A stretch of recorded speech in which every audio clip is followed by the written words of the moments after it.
She set him up to fail in front of the entire class. But when he solved a problem even graduate students struggled with, the room saw her in a whole new light. The large lecture hall at the University of Michigan was buzzing with the low chatter of students settling into their seats, flipping through pages of worn-out notebooks and unlocking their laptops. It was just another Tuesday morning in Professor Linda Cartwright's advanced calculus class, a class notorious for its difficulty and for Cartwright's brutal teaching style. She was a woman who commanded authority the moment she stepped into a room. Sharp features, silver-rimmed glasses, and a no-nonsense gaze that could make even the most confident students shrink in their chairs. Her reputation was built on precision and discipline. If you wanted to pass her class, you had to earn it. No shortcuts, no sympathy. And today, she wasn't in the mood for nonsense. She strode to the front, heels clicking against the tiled floor, and in one swift motion snapped a piece of chalk between her fingers. The room fell silent. "All right," she said, brushing a stray blonde hair from her face. "Last lecture, we covered multivariable limits. Today, we push forward. Laplace transforms." She turned to the board and began writing. Long, intricate equations sprawled across the surface in neat, perfect script. Students scrambled to take notes, some already lost in the symbols, others pretending to understand. Cartwright thrived in this environment, the struggle, the pressure, the silent competition. She knew most students would flounder, and frankly, she preferred it that way. It reinforced the idea that only the truly gifted belonged in her world. At least, that's what she thought. Somewhere near the middle of the hall, one student sat quietly, tapping his pen against his notebook. He wasn't struggling. He wasn't panicking. If anything, he looked bored. His name was Daniel Reed. Tall, lean, and always dressed in a simple hoodie and jeans, Daniel wasn't the type to draw attention. He rarely spoke in class, never made a spectacle of himself. But beneath that quiet demeanor, his mind worked faster than most. Numbers, patterns, equations. They made sense to him in a way they didn't for others. He glanced at the board, eyes scanning the equation. Something was off. A small mistake. Just a minor one, but a mistake nonetheless. Daniel hesitated. He could let it go. No one else seemed to notice. But then again, if she caught the mistake later, she might double back and waste time correcting it. Before he could decide, another student raised a hand hesitantly. A girl in the front row. Professor Cartwright, I think there's an error in the second line," she asked, her voice uncertain. The professor turned slowly, arching a brow. "An error," she repeated, as if the very idea was offensive. She scanned the board, then smirked. "There is no error," she said flatly. The girl's face turned red and she quickly looked down, embarrassed. Daniel exhaled, shaking his head slightly. He hated this. The way some professors dismissed students, the way they acted as if they were beyond making mistakes. And before he could stop himself, his hand was in the air. "Actually," he said, his voice calm, "there is an error." A ripple went through the room. Heads turned. Cartwright's expression didn't change, but there was a flicker, just for a second, of irritation in her eyes. "Oh," she said, arms crossing. "Enlighten me." Daniel stood up, not out of arrogance, not to make a show of it.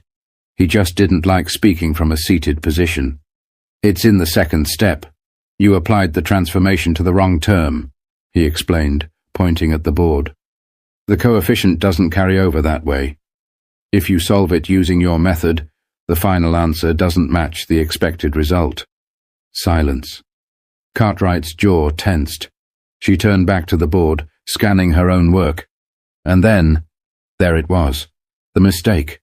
Her grip on the chalk tightened. For a moment, Daniel thought she might just admit it and move on. But then her lips curled into a tight smile. "Well, Mr. Reed," she said, turning to face him, "since you seem so confident, why don't you come up here and show us the correct way?" A few students chuckled under their breath. Daniel could hear the unspoken message behind her words. She didn't want to acknowledge that he was right. She wanted to put him on the spot. make him hesitate, make him stumble. But that wasn't going to happen. Daniel set down his notebook, walked calmly to the front of the room, and took the chalk from her hand. He wasn't going to hesitate.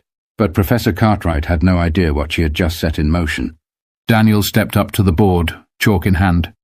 He could feel the weight of the room pressing in, the silent expectations, the professor's gaze drilling into his back, the quiet murmurs from students wondering if he was about to make a fool of himself.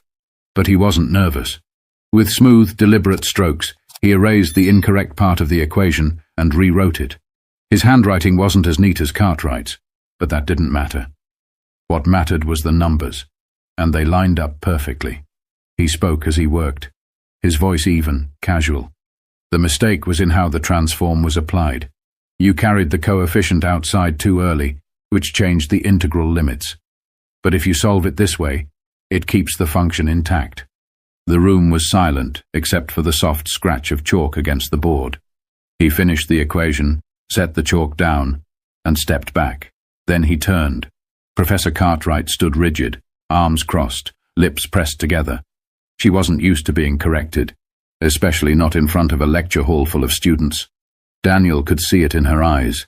She wanted to dismiss him, brush it off, maybe even find a way to twist the situation so that she still looked right. Instead, she took a slow breath, nodding curtly. "Fine," she said. "You corrected it. Congratulations." Some students exchanged glances. That was it? No acknowledgement, no actual praise? Daniel didn't need it. He just returned to his seat, feeling the eyes of his classmates on him. Some were impressed. A few seemed irritated, probably the ones who thought he was showing off. But he wasn't. He just couldn't stand errors, especially ones that could have been avoided. Professor Cartwright turned back to the board, wiping away his work. "Let's move on," she said briskly. "Since Mr. Reed is so eager to contribute, I assume he won't mind another challenge." Daniel blinked. "Excuse me?" Cartwright was already writing again, this time a much longer equation. It sprawled across half the board, filled with integrals, limits, and a particularly tricky differential component. She finished the last symbol with a flourish and turned to face him. "Since you have such a keen eye," she said, "solve this." A few students shifted in their seats. Daniel stared at the equation. He knew exactly what she was doing. She wanted to make an example out of him. This wasn't a normal question, not for this level. The complexity alone made it clear. She didn't expect him to get it right. She expected him to hesitate, stumble over the steps, maybe get partway through before realizing he was in over his head. She wanted to prove that he wasn't as smart as he thought he was. Daniel exhaled through his nose. "Fine." He stood again, walking back up to the board. A few students chuckled under their breath, clearly expecting him to struggle. Cartwright smirked, stepping back and folding her arms. "Take your time," she said. Daniel didn't need time. He picked up the chalk and started writing, not hesitating, not second-guessing, just solving. Every symbol, every number flowed from his mind to his hand effortlessly. He didn't even pause to think. His brain was already 5 steps ahead, visualizing the solution before his fingers had finished the previous line. The room grew quieter. The murmurs stopped. Professor Cartwright's smirk faded. Halfway through the equation, Daniel glanced at her. "I assume you want the solution in terms of exponentials instead of trigonometric functions." She didn't answer. He kept going. A few more steps, a few simplifications, and then... done. He underlined the final answer and turned around, casually setting the chalk back on the tray. Silence. A deep, consuming silence. Then, somewhere in the back, a single student let out a low whistle. Cartwright's expression was unreadable. She scanned his work, line by line, searching for an error. Anything she could use to dismiss it. There was nothing. He had solved it. Not just correctly, but elegantly. The solution was clean, efficient. A few students started whispering, a few others leaning forward, clearly realizing what just happened. Daniel crossed his arms. He wasn't smiling. He wasn't gloating. He was just waiting. Professor Cartwright finally spoke, her voice tighter than before. Lucky guess. A few students laughed under their breath, though not at Daniel. He tilted his head slightly. It wasn't a guess. Cartwright exhaled sharply through her nose. "Sit down, Mr. Reed," she muttered. Daniel turned and walked back to his seat. He could feel the shift in the room, the way people were looking at him now, some with admiration, some with resentment. And one person, Professor Cartwright, with something else entirely. But she wasn't done with him yet. The energy in the room had shifted. Daniel could feel it. No one was looking at Professor Cartwright the same way they had at the start of class. He hadn't set out to embarrass her. That wasn't his goal. But he also wasn't about to shrink just to make her comfortable. Cartwright turned back to the board, but she was gripping the chalk tighter now. She continued with the lecture, but her words lacked the same edge of authority they usually carried. Then, without warning, she stopped mid-sentence. She turned back to the class, scanning the rows of students, and then her gaze landed back on him. "If you're so confident, Mr. Reed," she said, forcing a smile, "how about we raise the stakes?" A few students chuckled. Others leaned forward, sensing something was about to go down. Daniel didn't react. "What do you mean?" Cartwright walked over to her desk, pulling out a thick textbook.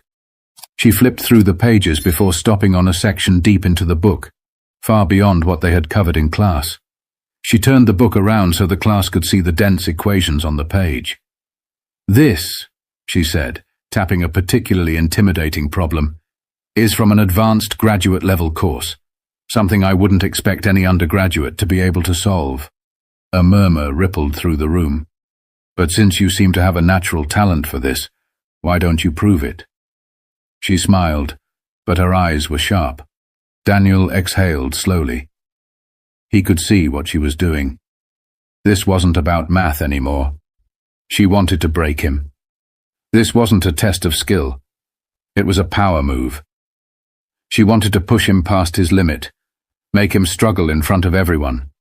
Maybe he'd get part of the way through, hesitate, and then she'd step in, remind the class why she was the authority in the room. He could refuse. He didn't owe her this. But the way the students were watching him, the way some were waiting for him to back down, made his decision for him. He stood up. Cartwright's smirk wavered for just a second. Daniel walked to the front of the room. She handed him the textbook, but he didn't even look at it. He had already memorized the problem. Without a word, he picked up the chalk. He knew the strategy. She had pulled this trick before, picking something just out of reach to humble students who thought too highly of themselves. But she had miscalculated. Daniel lived for problems like this. He started writing. His movements were controlled, deliberate. The problem was tough, no question about it. But tough didn't mean impossible. As he worked, the whispers in the room faded. The only sound was the chalk against the board. He didn't rush. He let each step unfold naturally, flowing from one equation to the next. Every simplification, every transformation, it was all leading to the inevitable answer. And then, finally, he boxed the final result. He turned back to the class. Silence. Cartwright's face was unreadable. But her clenched jaw, the stiff way she held herself, he knew. She had thought this would put him in his place. Instead, he had just made her look like a fool. A student in the back let out a low laugh, shaking his head. "Yo. What?" Even the students who had been skeptical were now staring at Daniel differently. Cartwright's hand twitched slightly at her side. She had to say something. She had to take back control of the room. "You skipped a step," she said, her voice clipped. Daniel raised an eyebrow. "No, I didn't." Her fingers curled slightly. "Yes, you did." Daniel turned back to the board, scanning the work. Then, without missing a beat, he pointed to a section near the middle. "This step here, where I simplified the partial fraction decomposition. That's what you're talking about." Cartwright didn't answer. He nodded. "I didn't skip it. I just did the calculation mentally because it was straightforward." The class was dead silent. Cartwright's face was tightening by the second. Daniel turned back to her. "But if you'd like, I can write it out." The way he said it, it wasn't cocky. It wasn't even challenging. It was just matter of fact. And that made it worse. He wasn't trying to make her look bad. She was doing that to herself. Cartwright inhaled sharply. "No, that won't be necessary." She turned back to her desk, setting the textbook down a little harder than she needed to. Daniel could feel the shift in the air. He had just turned the class against her, but Cartwright wasn't going to let this end here. Professor Cartwright turned back to the class, her face composed, but her grip on the desk betraying her frustration. Daniel sat down, but he knew this wasn't over. The way she stood there, her posture too stiff, her jaw too tight, she was trying to figure out her next move. The students, meanwhile, were still digesting what had just happened. Some were exchanging glances, others whispering in low voices. Then a hand shot up from the second row. "Professor." A student, Brian, one of Cartwright's favorites, leaned forward. "If he got it right, doesn't that mean Daniel just solved a graduate-level problem? Shouldn't that, mean something?" Cartwright's lips pressed into a thin line. Brian wasn't wrong, but admitting that would mean acknowledging that she had underestimated Daniel. "I never said it was impossible," she responded smoothly, "only that it would be difficult for an undergraduate." There was something slippery about the way she said it, like she was already trying to rewrite what had happened. Daniel let out a slow breath, staring at the desk in front of him. He wasn't looking for validation. He didn't need her approval. But the class did. They needed to see what was happening here. Another student raised their hand. "So, if he got it right, does that mean he should be in a more advanced class?" Cartwright didn't answer right away. She glanced at Daniel. For a moment, there was something else in her eyes. A calculation. Then, finally, she smiled. "I think," she said, her voice softer now, "Mr. Reed would benefit from an academic challenge." A few students perked up. Was she actually recognizing his talent? Was she about to suggest a higher-level placement? Daniel wasn't convinced. "Which is why," Cartwright continued, "I'd like to invite him to a little competition." The murmurs started again. Daniel frowned. "What kind of competition?" Cartwright walked to her desk, pulling out a folder. She flipped it open, scanning the papers inside. "There's a university-sponsored mathematics symposium coming up next month. Some of the best students from different schools in the region will be competing. It's a rigorous, high-pressure environment, not just about solving problems, but about doing it under time constraints, with an audience." She looked up, eyes locking onto his. "I assume you'd be up for it." Daniel immediately understood what she was doing. This wasn't an opportunity. It was a setup. She wasn't just testing his math skills anymore. She was testing his ability to handle pressure, to see if he could perform outside the safety of a classroom. If he failed, it wouldn't just be in front of his classmates. It would be in front of professors, graduate students, and some of the best minds in the field. He could feel the weight of the room. People were waiting for his answer. If he backed down now, it would look like he had gotten lucky today, that he wasn't actually as capable as he seemed. And if he accepted, he'd have to win. Daniel exhaled, then nodded once. "I'm in." Cartwright's smile didn't reach her eyes. "Excellent." But she wasn't finished with him yet. The news spread fast. By the time Daniel stepped out of the lecture hall, students were already whispering about it in the hallways. A few nodded at him with newfound respect. Others looked at him the way people look at an athlete about to enter a championship game, curious, expectant, waiting to see if he'd live up to the hype. Daniel barely paid attention. He had bigger things to focus on. The symposium was in 4 weeks. That meant he had 4 weeks to prepare for a competition that people spent months, sometimes years, training for. That night, he sat in the campus library, surrounded by textbooks, notebooks filled with calculations, and a half-empty coffee cup that had long gone cold. He had always loved math, but this was different. This wasn't just about numbers anymore. This was personal. Burning the midnight oil already? Daniel looked up to see Brian standing by his table, hands in his pockets. He shrugged. Gotta be ready. Brian smirked, pulling out a chair and sitting across from him. Dude, you're already ahead of half the people who compete in these things.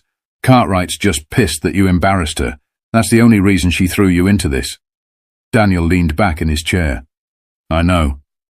Brian studied him for a second. So why do it? Daniel thought about that for a moment.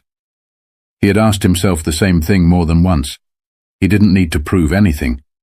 He could have walked away, let the moment pass. But he also knew how people like Cartwright operated. If he backed down, she'd use it as confirmation. She'd find a way to frame it, say that he was talented but not disciplined enough, intelligent but not ready for real challenges. She would make sure that's what people remembered. Daniel wasn't going to let that happen. Because she expects me to lose, he finally said. And I want her to be wrong. Brian grinned. Now that I can respect. 4 weeks later, Daniel stood in a large auditorium-style lecture hall at the University of Pennsylvania, staring at the panel of judges and the long digital timer displayed above the stage. Competitors sat in assigned seats, their desks filled with scratch paper, pens, and one simple directive. Solve the problems faster and more accurately than everyone else. Professor Cartwright was in the audience. She hadn't spoken to him much leading up to this. No encouragement, no advice, just a polite nod when they arrived, as if she were a mere observer instead of the person who had thrown him into this. Daniel knew what she was waiting for. She wanted to see if he'd crack. The timer started. He didn't. The first round was mental math, solving problems without writing anything down. While some competitors hesitated, Daniel's hands moved without pause, punching numbers into the response system faster than the proctors could verify them. The second round was theoretical application, breaking down concepts into proofs. Here, his natural intuition took over. Numbers weren't just numbers to him. They were patterns, rhythms, structures that built upon one another. The third round was speed solving. This was where most people tripped up. Pressure could make even the best students second-guess themselves. But Daniel thrived under pressure. He kept going, ignoring the murmurs as his name crept higher and higher on the leaderboard. By the final round, there were only 2 competitors left in serious contention: Daniel and a PhD candidate from MIT. The last problem appeared on the screen. It was brutal. Layers of integrals nested within summations. A problem designed to test not just knowledge, but endurance. Daniel's pulse steadied. He exhaled, picked up his pen, and started writing. But what happened next, no one saw coming. 1. The clock ticked down, the final seconds stretching like an eternity. Daniel's fingers gripped the pen, his mind running through the layers of the problem faster than he could write. Every part of the equation had to be perfect, no shortcuts, no miscalculations. He could hear the faint scribbling of his competitor next to him, the MIT PhD candidate who was just as determined. They were neck and neck, each racing to finish first. Daniel's heart pounded, but his thoughts were clear. He saw the pattern, the shortcut no one else would see. And that was it. His hand moved faster, slashing through the numbers, simplifying expressions in ways most students wouldn't even think of. He didn't need to double-check. He knew. Final answer. He boxed it and set his pen down. The timer buzzed. Daniel looked up, his breathing steady. His competitor was still writing. The room was dead silent. Then one of the judges stood up, walking over to examine both answers. The tension was thick enough to cut with a knife. After a long pause, the judge raised his microphone. The winner of the 2025 University Mathematics Symposium is Daniel Reed. The room erupted. Some students clapped, some let out audible gasps, but Daniel didn't react right away. He just exhaled, letting the reality of it sink in. He had won, not just against the other students, but against the expectations placed on him, against the professor who had doubted him. against the unspoken assumptions that had tried to define him before he had the chance to define himself. Professor Cartwright was motionless in the crowd. Daniel met her gaze. For the first time, she looked unsure, like she was reassessing everything she thought she knew. She wasn't smiling, but she wasn't scowling either. She gave a slow, almost imperceptible nod. Daniel didn't need an apology. He didn't need validation. He had let the numbers speak for themselves. The next morning, Daniel walked into class, taking his usual seat. Cartwright entered a few minutes later, just as composed as always. But this time, when she scanned the room, her gaze landed on him with something different. Respect. She cleared her throat. "Before we begin today's lecture," she said, "I'd like to acknowledge the results of yesterday's symposium." The room fell quiet. Daniel Reed took first place in a competition against some of the best mathematical minds in the country, she continued, her voice even. That is no small achievement. A few students clapped. Brian shot Daniel a knowing grin. Cartwright turned back to the board. "And with that said, let's begin." That was it. No over-the-top praise, no long speech, just an acknowledgement. And somehow, that meant more than anything else. Because Daniel hadn't needed to prove himself to her. He had needed to prove something to himself, and he had. Because sometimes the best way to change people's minds isn't through words, it's through undeniable truth. If you enjoyed this